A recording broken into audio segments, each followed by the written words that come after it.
Power star Pawan Singh और उनकी नई फिल्म की नई हीरोइन लंदन से आए लाइव। जी हाँ दोस्तों, आज का जो वीडियो है उसमें पावर स्टार की तरफ से अपडेट आ रहा है, तो पूरी वीडियो देखें तभी जान पाएंगे क्या है पूरी खबर। नमस्कार दोस्तों, आप सबका हमारे चैनल वाव भोजपुरी में स्वागत है। आप देख रहे हैं आपका अपना भोजपुरी चैनल। अगर आप हमारे चैनल पर नए हैं तो हमारे चैनल को सब्सक्राइब कर लीजिए। बगल में ही घंटे का आइकन है, उसको भी ज़रूर दबाइएगा ताकि हमारी कोई भी आने वाली न्यूज़ अपडेट आपसे मिस ना हो। तो चलिए बढ़ते हैं वीडियो की ओर।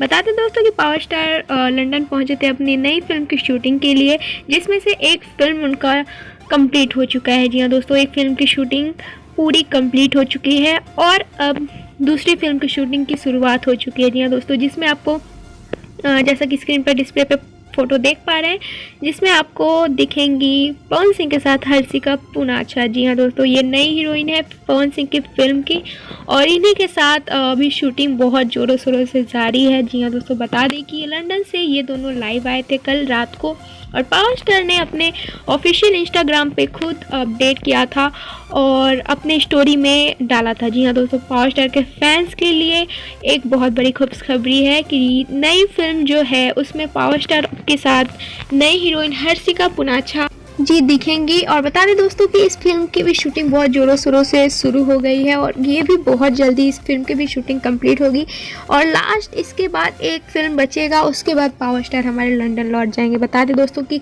अपनी नई फिल्म की नई हीरोइन के साथ पावर स्टार कल लाइव आए थे और उसके थोड़े सा जैसे कि वीडियो क्लिप हमने आपके साथ शेयर किया, आपने देखा ही होगा। और बता दें कि काफ़ी ज़्यादा मस्ती कर रहे हैं वो लोग लंदन में साथ में, और शूटिंग के दौरान की ये वीडियो क्लिप थी जो हमने आपके साथ शेयर किया। और जैसा कि आप फोटो देख पा रहे हैं, ये सारा शूटिंग के दौरान का फोटो है जो कि हम आपके साथ शेयर कर रहे हैं। उम्मीद करते हैं आपको ये खबर पसंद आया होगा। पसंद आए तो लाइक शेयर कमेंट और हमारे चैनल को सब्सक्राइब जरूर करिएगा। बगल में ही घंटे का आइकन है, उसको भी ज़रूर दबाइएगा।